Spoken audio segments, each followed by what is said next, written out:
Hey gamers, it's G from the corner, and today we're going to be checking out Mario Kart World, released on the Nintendo Switch 2 earlier this month. Yep, finally, it's time for me to dive right into the Switch 2's marquee launch title and the first new Mario Kart in 11 years.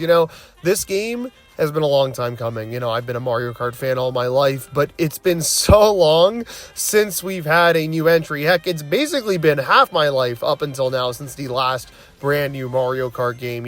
Mario Kart 8 came out, it had DLC, it had a port, it had more DLC, there was a mobile game somewhere in the middle, and now we're here, And I mean, with that DLC, it honestly hasn't felt like it's been that long since we've gotten new Mario Kart content. So despite lacking that wow factor in my mind of, oh my gosh, new Mario Kart World still stands out dramatically compared to any other entry or piece of content related to the series. The premise behind Mario Kart World is right in the name. It is a big open world. Every track is interconnected on one huge world map. There's even a free roam mode where you can basically just drive through this entire map, but there are plenty of ways you can play tracks that interconnect into other tracks.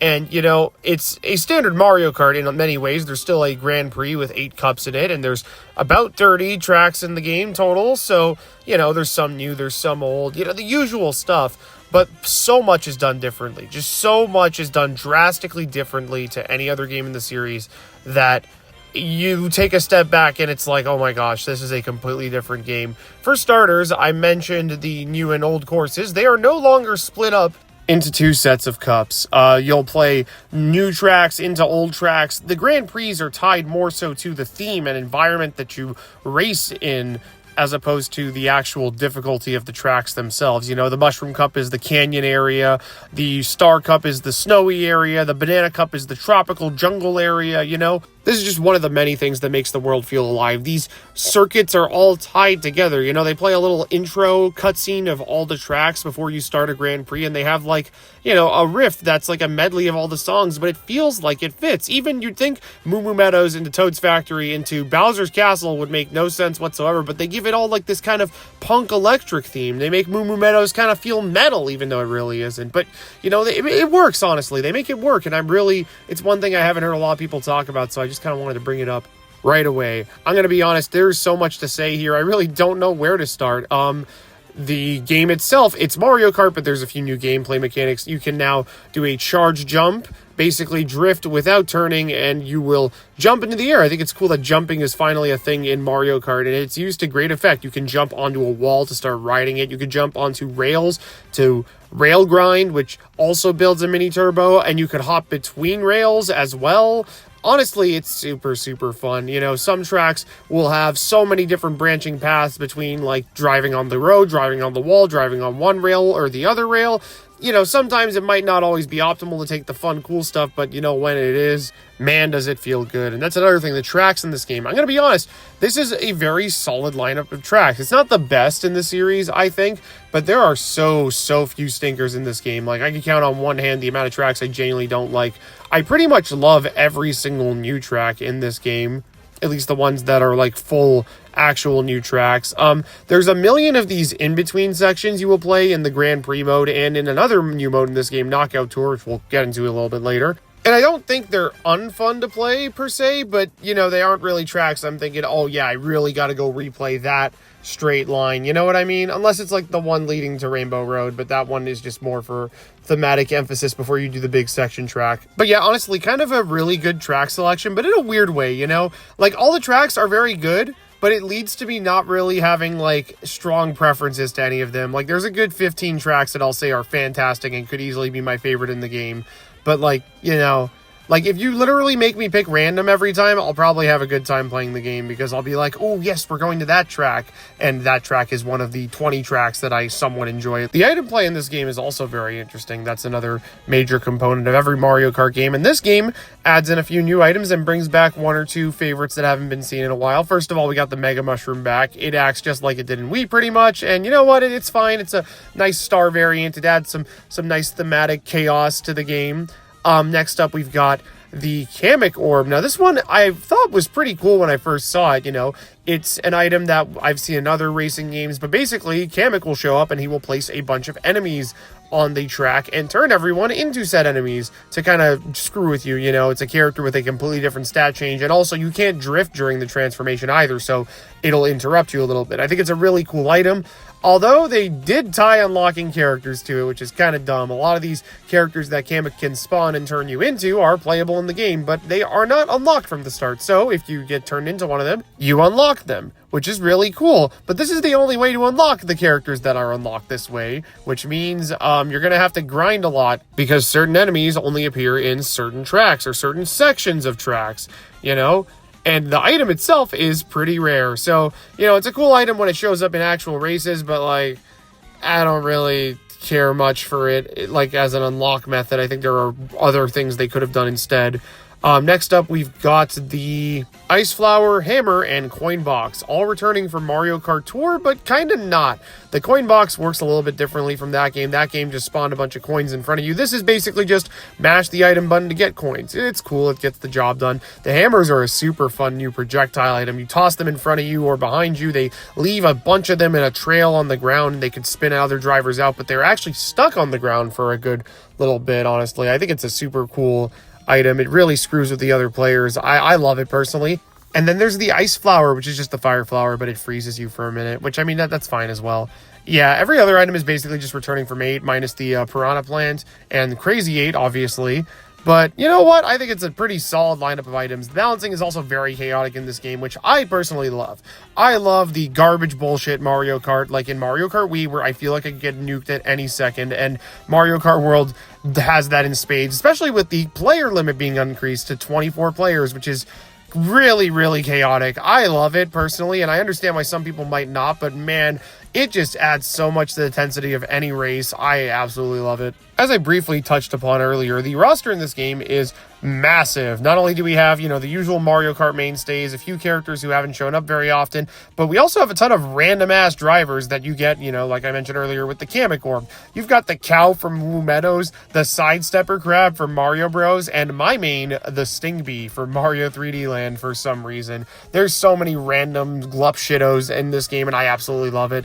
But, you know, there's also a ton of costumes for every main character in the game. Some get more than others, but for the most part, everybody gets a fair shake. For the most part, I don't know why DK only gets one costume. Hopefully there's an update coming for Bonanza, whatever. But yeah, you get these costumes by driving around the free roam world, or, you know, you're in between tracks and picking up these item bags that give you a boost item, but the item will transform you. You see, the boost item is actually a piece of food. It's called Dash Food, very clever, and it'll transform you into a version of that character kind of resembling the area that you're in. So here's Vampire Waluigi. How do you unlock him? Well, you got to eat the popcorn at the Boo Cinema, obviously. You know, Bumblebee Wario, obviously you got to have the pancakes with honey at Acorn Heights. You know, Aurora Rosalina from Mario Kart Tour, Vancouver, you shouldn't have. Well, that one, you got to eat the ice cream by Sky High Sundae and the other frosty tracks in the game. You kind of get the picture here. Some pieces of food give you the same costume as one another. Some will turn you back into the normal form of the character. But, like, you know, it's a pretty cool gimmick. And granted, you can also kind of grind this one out, although it's much easier to grind this one out in the free roam mode. You just kind of can spawn in front of a fast food stand and then keep switching characters to get all the costumes there. Again, I'll be talking about the free roam mode in a little bit. Card customization from Mario Kart 7 and 8 is gone, and you know, while it was a cool concept in those games, I'm happy that we're back to specifically designed carts, because some of the carts in this game are pretty great looking. There's quite a few that are obviously themed after the courses in the game, and I really like that. And there's plenty of returning carts from older series games. I personally love the Rob Hog. It's literally a bike shaped to look like Rob. Depending on the character you pick, you'll get either the North American Gray Rob or the red and white Famicom Rob. It's so cool. I love it. Another kind of small note, 200cc is not in this game for some reason. I don't know why. They had a long time to work on this game and they didn't really think to put it in. That's kind of lame, but, like, you know, I don't personally mind. I think 150 is more than enough in this game, but, like, you know, more options would never hurt. I mean, I'm sure they could have just, you know, upped the speed dial. I don't know why they didn't do that. Hopefully it's coming in an update, but I don't really get why it's not here at launch, personally. Tour had it at launch. Like, come on, guys. Mario Kart Tour had it at launch. Why is it not in this game? But that aside, the general racing experience in this game is as fun as ever. You know, obviously a game like Mario Kart 8 Deluxe has more tracks in it, but this is still a very fun Mario Kart, and there are plenty of other things to do in this Mario Kart that differentiate it greatly from the other games in the series. For one, the Knockout Tour mode. This is such a fun, amazing concept. You know, it's very obvious if you really think about it, but because of how they did this open world, it's like so much better than it ever could have been in a traditional Mario Kart. So basically, this is a mode where you are only driving in those in-between tracks I mentioned earlier, and you are basically in a battle royale where every checkpoint, the bottom 4 players are going to be eliminated until you get to the final lap, which will just be a lap around whatever the destination track is, and then whoever's left at that point wins. Honestly, it's phenomenal. It's so chaotic. Those straightaways that, you know, are usually just pretty tame, pretty all right, pretty fun, and the chaos comes from items going everywhere. It gets so much more intense when it's like, oh god, I gotta stay at the front of the pack. Oh no, I'm all the way back there. Oh, I got a golden mushroom. Okay, let's zoom all the way back to the front. It leads to a lot of close calls. It feels like anything could happen at any moment. And honestly, it is some of the most fun I've had with friends while playing this game since launch.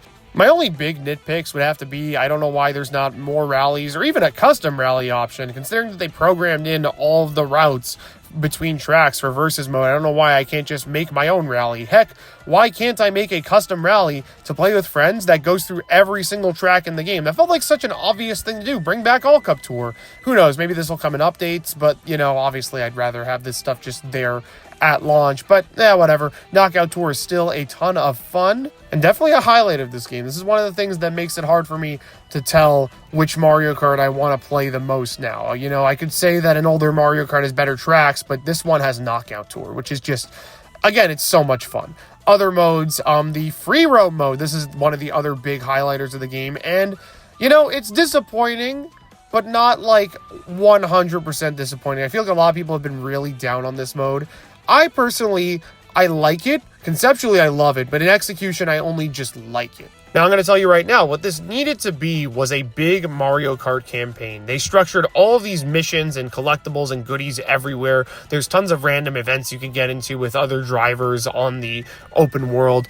If they just had a campaign where you were driving from place to place, doing different missions and such, and unlocking things like, I don't know, those characters and costumes that are just kind of handed out randomly, maybe, you know, if there was something like that in this game, then I think this free roam mode would have been an absolute slam dunk. But what it is more of a Wii Sports Resort Island flyover, which, now granted, that is a fun mode. And you know what?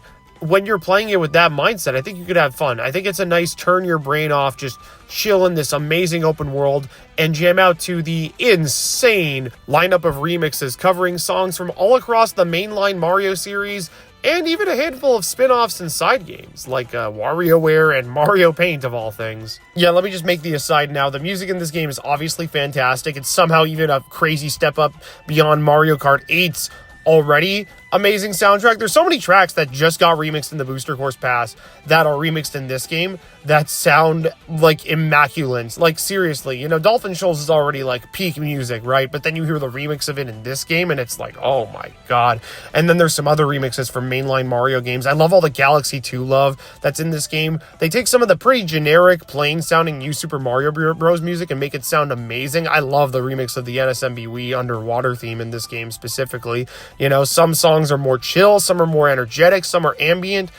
Like, it's a fantastic remix soundtrack. Probably one of the best ones Nintendo's ever put out. But as I mentioned earlier, free roam is essentially the return of mission mode. This is something people have wanted for a long time. Mario Kart DS featured a handful of missions that you could play through, and I thought personally that it was a really cool mode in that game. It was something for the single player to do. You know, it was basically a campaign, and no other Mario Kart tried anything like it. We did missions, but they were in a more online tournament format than the actual campaign. So to see missions back is almost cool, but again, they are randomly spread out throughout this world. There's nothing really keeping track of how many you have done. Well, you have a number counter keeping track of the amount that you've done, but you can't see where they all are, you know. I don't know where I have to go for my last few missions, or, you know, where I haven't been already, so I could maybe check there for my last few missions. There's also no reward aside from one of 5 million stickers that you get for doing literally anything in this damn game. Now, these stickers are cute. You can pick one and put it on the side of all of your carts, But, like, really, I don't care that much. Now, granted, Mario Kart DS's mission mode didn't really have any unlocks per se, but it was more structured. It was more of a campaign. The missions in this game are fun.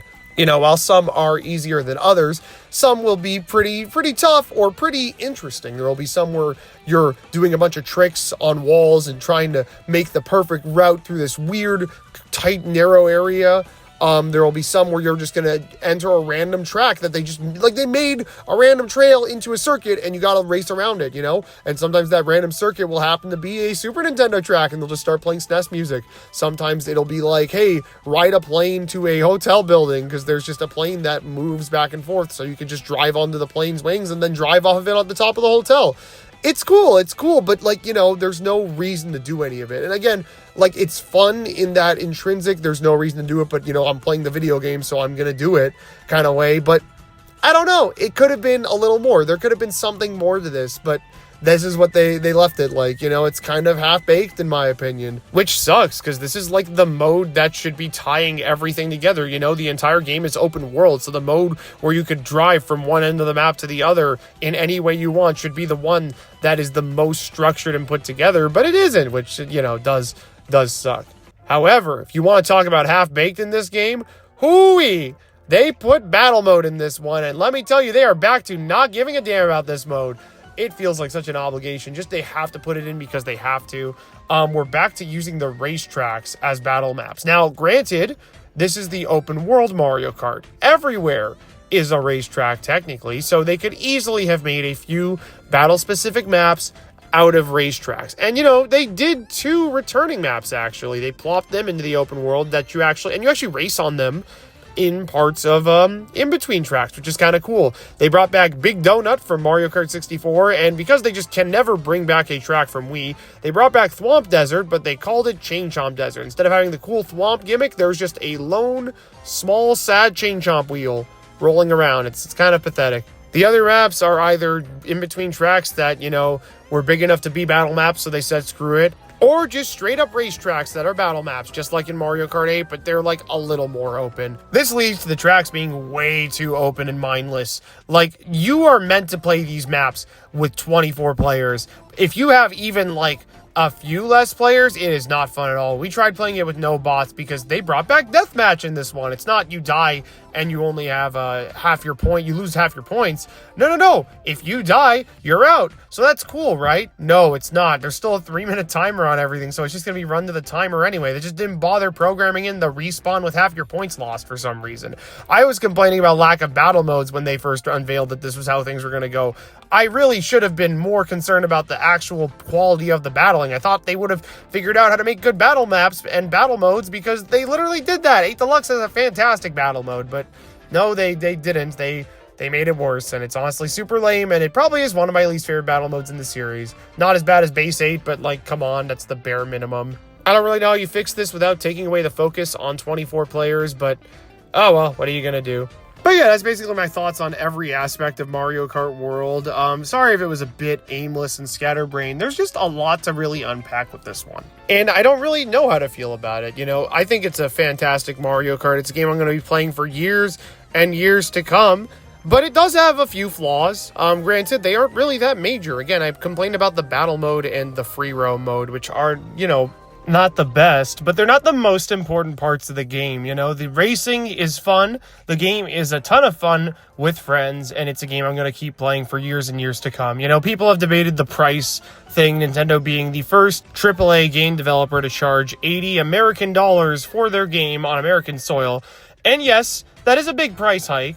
In the US, you know, it's obviously different in Japan. You know, some people are like, this is crazy. We just got the $70 jump 5 years ago, or while we were at $60 for God knows how long. Mind you, over here in Canada, we've seen more subtle increases over time due to our dollar value, and now we actually saw an increase to the price of $70 games. Granted, that was kind of jump-started by Nintendo as well, so I'm not sure if that was a just general, you know, it gets really murky when you start talking about it. And then you have to ask the question, well, is the game worth $80? This Mario Kart might be good, but is it $80 worth? And what does that even mean to you? Like, what would this game have to do to be worth $80? Would it have to do significantly more than any $60 game you've ever played? Would it have to do significantly more than any $60 Mario Kart game you've ever played? You know? in my mind, the value of a video game kind of equates to the amount of time I spend with it and the amount of enjoyment I'm having with it, right? Like, I'll pay $80 for a fighting game, 80 Canadian dollars for the record, for a fighting game, because I'm going to be playing that game for years and years to come. You know, it's going to make its money back in my mind, right? Whereas, like, Mario Kart is another game kind of similar to that. Yeah, it's $80, but, like, also I didn't pay $80 for it. I paid the equivalent of 50 American dollars for it. Because I got the bundle, and a lot of people did get the bundle, and yes, there will be people who have to spend full price for this game, but it probably will be bundled like crazy for Black Friday deals, as was the 8 Deluxe on the original Switch. So, you know, I expect there to be easier ways to get this game than paying the full price, but, you know, in my mind, I'm getting my money's worth because I'm going to keep playing this game for years and years to come. And if you don't feel like you're getting your money's worth, then don't buy it. Speak with your wallet. You know, it's pretty easy to do that. I don't know. It's just weird having that whole argument of, is it worth $80? Because it's worth, $80 is worth a lot of different things to a lot of different people. You know, some people will say, oh, if you can afford a $60 game, you can afford an $80 game. Some people will say, oh man, like $80 is just so much more. And to add on to prices of other things, like it's a mess, man. I'm not going to try and touch that debate. Point is, pay what you think it's worth. I think it's worth it for me because I'm going to get a lot of time out of it, but it might not be worth it for everyone else, and that's totally understandable. But yeah, that's going to do it for today. Keep yourselves cornered for more on Mario Kart, Nintendo, and the Switch 2, and gaming as a whole. And I will see you guys on the next one. Bye-bye.